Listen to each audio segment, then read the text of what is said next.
Dear friends, 492 days of war. Before I start about the war zones in Ukraine, we'd like to talk about France, where huge protests are continuing for last 3 to 4 days against the murder of a 17-year-old boy by a French cop. More than 600 people are already detained by the police, and out of that, most of them are in the age group of 14 to 18 years. More than 40,000 police are stationed and fighting these protesters to quell the demonstrations and protests. Close to 70 big fires at this given moment is going on, including police station and other institutions. At this moment, Paris looks like a garbage yard and entire France is facing a chaotic situation. But must remember and think about the state characteristics of France. It is by any chance not pro-people. Do you remember few time back only, there was huge protest against new pension scheme all over France for months, and even earlier to that yellow vests, but the state did not bow down. It is like a dictator and wants to show to the people that whatever you do, we will not bow, but will continue our programs and positions in favor of the capitalist class. And at this given moment, during the Ukrainian war, the French bourgeoisie or the French state is licking the feet of US imperialism and will not work, will not divert its attention anything towards the people's demand, request or protests.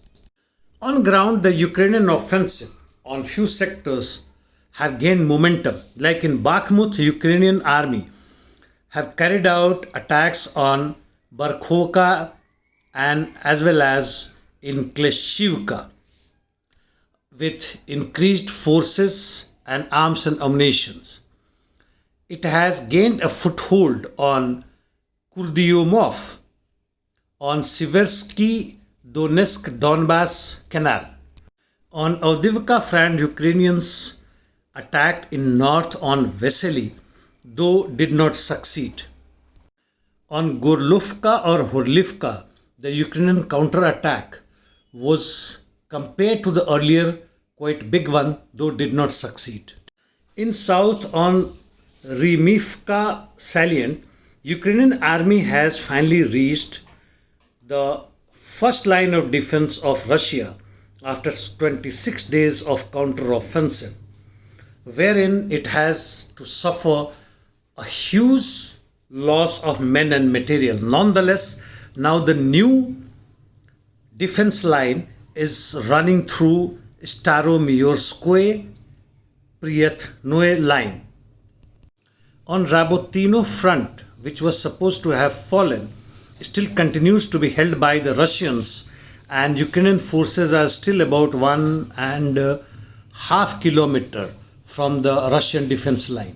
In Kherson, Ukrainians are still able to hold bridgehead on Antinovsky Bridge as well as Dacha west of it. In north, both Russian and Ukrainian forces carried out limited ground attacks.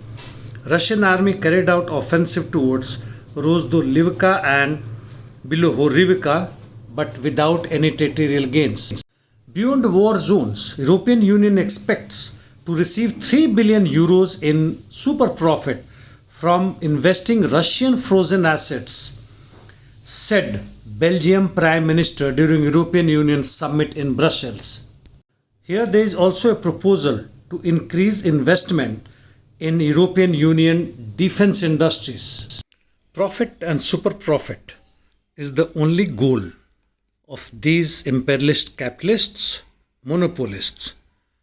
Russia as another super and nuclear power and a permanent member of UN who never dreamt that the US imperialists and allies will plunder its own wealth like others.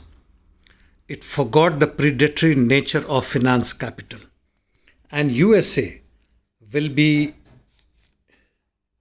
providing $500 million worth another military aids to Ukraine.